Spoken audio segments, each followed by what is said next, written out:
Suhana Malkia, pemegang nombor matrik 215868. Nama saya Nurul Atika binti Uthman, pemegang nombor kod matrik 216950. Nama saya Lau Bernice Hua Shi Tong dan pemegang nombor matrik 215016. Nama saya Nurul Afika Syafiqah, pemegang kad matrik 217455. Nama saya Aina Sira binti Muhammad Nasir, pemegang kad matrik 214804. Nama saya Nur Hazira binti Nur Halim, pemegang nombor matrik 216729. Nama saya Muhammad Adib bin Sobri, pemegang kad matrik 217272.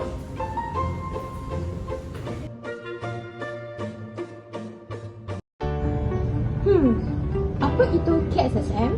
KSSM ialah kurikulum standard sekolah menengah yang dahulunya dikenali sebagai KBSM, iaitu kurikulum bersepadu sekolah menengah. Terdapat 6 jenjang KSSM, iaitu pertama, komunikasi, kedua, kemanusiaan, ketiga, keterampilan diri, keempat, perkembangan fizikal dan estetika, kelima, sains dan teknologi, keenam, kerohanian sikap dan nilai. Seterusnya adalah jenjang kerohanian sikap dan nilai. Jenjang ini menekankan murid dalam penghayatan amalan agama, sikap dan nilai murni dalam kehidupan. Peningkatan kepatuhan kepada Tuhan secara berterusan dalam kehidupan seharian. Seterusnya, pembentukan insan berakhlak mulia, berintegrasi dan accountability. Selain itu adalah jenjang sains dan teknologi. Jenjang ini menekankan murid dalam penguasaan ilmu sains, matematik dan teknologi. Pengaplikasian pengetahuan dan kemahiran sains, matematik dan teknologi secara bertanggungjawab dalam kehidupan harian dapat melahirkan murid yang berkemahiran tinggi. Seterusnya, tunjang kemanusiaan. Guru diharapkan dapat menerapkan kesedaran tentang kepentingan aspek tunjang kemanusiaan dalam pengajaran dan pembelajaran. Guru seharusnya dapat mengenal pasti dan menerapkan nilai yang berkaitan dengan kemasyarakatan dan alam sekitar setempat, negara dan global kepada murid. Guru juga perlu mengenal pasti aktiviti-aktiviti yang bersesuaian, memilih, merancang pengajaran dan pembelajaran dan bahan bantu mengajar yang bersesuaian untuk mencapai standard kandungan. Guru juga seharusnya merancang aktiviti penghayatan, semangat patriotisme dan perpaduan serta berkeupayaan memilih indikator yang sesuai untuk mentaksir menggunakan instrumen yang bersesuaian. Keterampilan diri. Tujuan tunjang ini ialah untuk memupuk kepimpinan dan sahsia diri melalui aktiviti kurikulum dan kokurikulum. Murid juga akan belajar cara untuk menerima dan mendengar pandangan orang lain. Selain itu, fokus utama tunjang ini ialah untuk mencapai emosi yang positif. Murid perlu mengetahui cara untuk membina konsepkan diri yang positif serta dapat meningkatkan semangat keyakinan untuk berkomunikasi dalam pelbagai situasi. Seterusnya, tunjang ini juga untuk membina kemahiran sosial.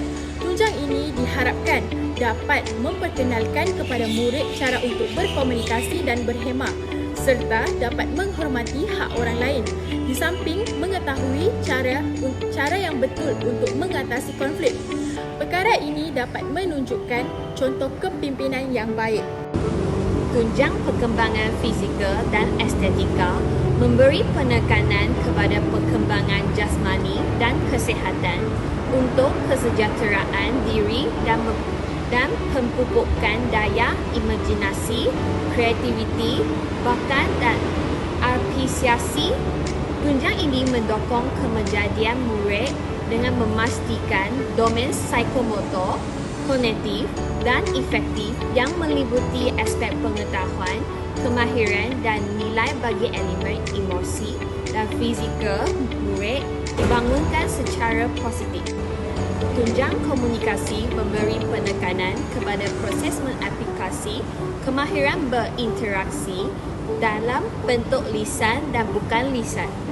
Penguasaan kemahiran komunikasi menyediakan murid untuk membuat pilihan media yang bertepatan dan sistematik dalam interaksi sosial. Media komunikasi yang boleh digunakan adalah seperti bahasa, teknologi, seni visual dan muzik. Baiklah, perkembangan fizikal ialah perkembangan motor yang merangkumi kemahiran-kemahiran koordinasi otot untuk menjalankan aktiviti-aktiviti fizikal. Contohnya berjalan, berlari, memanipulasi objek, duduk, melompat dan sebagainya. Selain itu, perkembangan fizikal juga merangkumi perkembangan sensori, khasnya penglihatan dan pendengaran. Kesihatan mental pula merupakan satu konsep yang memerlukan keseimbangan antara aspek fizikal, psikologi, kerohanian dan sosial. Semua aspek ini berkait rapat dan boleh mempengaruhi kebolehan seseorang untuk bertindak balas dengan cara yang sesuai. Hubung kait falsafah pendidikan kebangsaan dengan perkembangan fizikal. Falsafah pendidikan kebangsaan ataupun FPK dapat dikaitkan dengan perkembangan fizikal melalui frasa memperkembangkan potensi individu secara menyeluruh dan bersepadu untuk mewujudkan insan yang seimbang, harmonis dari segi intelek, rohani, emosi dan jasmani. Hal ini dikatakan demikian kerana perkembangan fizikal berkait rapat dengan aspek jasmani, emosi, rohani dan intelek. Jasmani dapat ditakrifkan sebagai unsur yang berkaitan dengan jasad ataupun tubuh badan. Terdapat 3 aspek perkembangan fizikal yang lain, iaitu emosi berkaitan dengan perasaan, rohani berkaitan dengan keagamaan dan intelek berkaitan dengan minda. Oleh hal yang demikian, setiap individu perlu memenuhi keempat-empat aspek bagi menjamin perkembangan fizikal yang seimbang. Dalam aspek pendidikan, perkembangan fizikal dapat diaplikasikan menerusi aktiviti pengajaran yang dijalankan di dalam ataupun di luar bilik darjah. Guru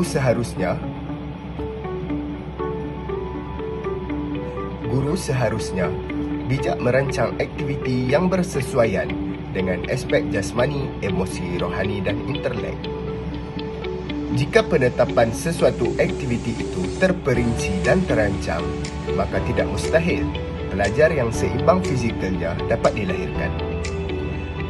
Hal ini secara tidak langsung sejajar dengan pernyataan matlamat falsafah pendidikan kebangsaan, iaitu memperkembangkan potensi individu secara menyeluruh dan bersepadu untuk mewujudkan insan yang seimbang dan harmonis dari segi intelek, rohani, emosi dan jasmani. Sekian daripada saya. Wabillahi taufik wa hidayah. Assalamualaikum warahmatullahi wabarakatuh. Estetika ialah penghayatan terhadap keindahan, kecantikan dan keunikan sesuatu ciptaan.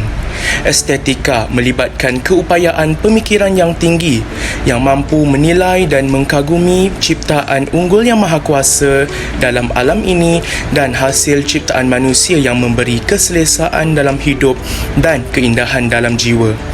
Estetika berkaitan dengan seni dan penghayatan. Estetika berasal daripada perkataan Yunani estetike yang bermaksud sesuatu perkara yang dihargai. Estetika melibatkan individu dalam keadaan merasa, bertindak balas dan peka terhadap persekitaran semula jadi serta persekitaran ciptaan manusia. Melibatkan diri dengan aktiviti seni memberi peluang kepada pelajar meneroka dengan pelbagai bahan-bahan, warna, melukis, meneliti bentuk, saiz, bunyi, struktur dan fungsi sesuatu benda. Malah, aktiviti seni juga membantu pelajar-pelajar menggunakan pengalaman deria mereka terutamanya ketika merasa struktur, menghidup bahan dan mendengar bunyi. Falsafah pendidikan kebangsaan dapat dikaitkan dengan perkembangan estetika melalui frasa berkeupayaan mencapai kesejahteraan diri serta memberikan sumbangan terhadap keharmonian dan kemakmuran keluarga, masyarakat dan negara. Hal ini dikatakan demikian kerana perkembangan estetika berkait rapat dengan aspek kreativiti. Kreativiti dapat ditakrifkan sebagai kebolehan atau keupayaan untuk mencipta, mewujud dan menghasilkan sesuatu yang baharu dalam bentuk baharu dan asli. Dengan erti kata lain, kreativiti memerlukan daya imajinasi yang tinggi, penerokaan dan kebolehan membina hubungan baharu terhadap maklumat yang lama dan maklumat yang sedia ada. Kreativiti melibatkan kemahiran berfikir yang kritikal dan analytical untuk mencipta dan melahirkan idea baharu yang unik dan menarik. Selain itu, aspek ini juga memerlukan kebolehan berfikir secara praktikal yang dapat menterjemahkan idea ke dalam bentuk aplikasi.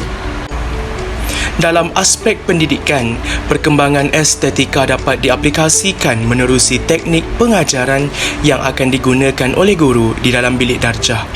Teknik pengajaran ialah satu kemahiran atau cara melaksanakan penyampaian bahan pengajaran kepada pelajar dari segi langkah-langkah dalam aktiviti pengajaran dan pembelajaran.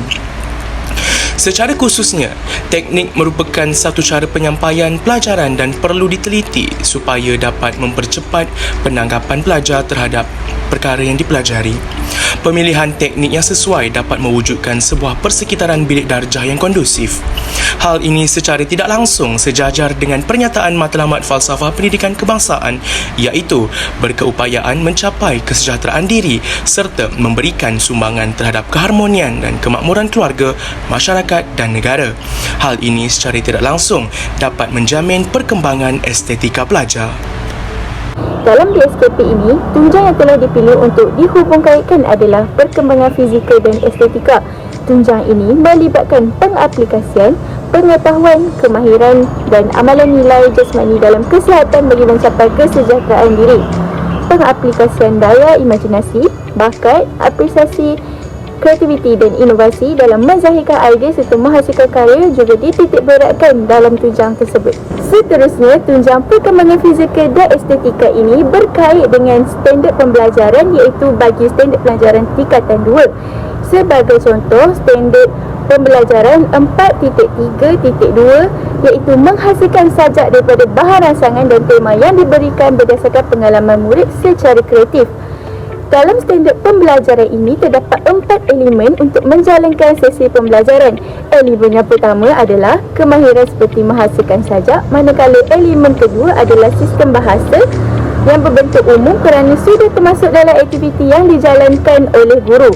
Seterusnya, elemen konteks ataupun bahan ini guru boleh menggunakan bahan bantu belajar BBM seperti buku teks tingkatan 2 pada halaman 76 yang berkisahkan legenda batu belah batu bertangkup. Berdasarkan tema yang diberikan itu, murid-murid diminta untuk mencipta sebuah sajak yang bersesuaian dengan bahan rangsangan yang diberi. Selain itu, terdapat juga elemen ukuran ataupun ukuran penilaian yang perlu dijalankan oleh guru untuk menilai tahap kreatif murid-murid dalam penciptaan sajak berdasarkan pengalaman mereka. Melalui standard 4.3.2 tersebut sangat berkait rapat dengan tunjang perkembangan fizikal dan estetika dan juga falsafah pendidikan kebangsaan.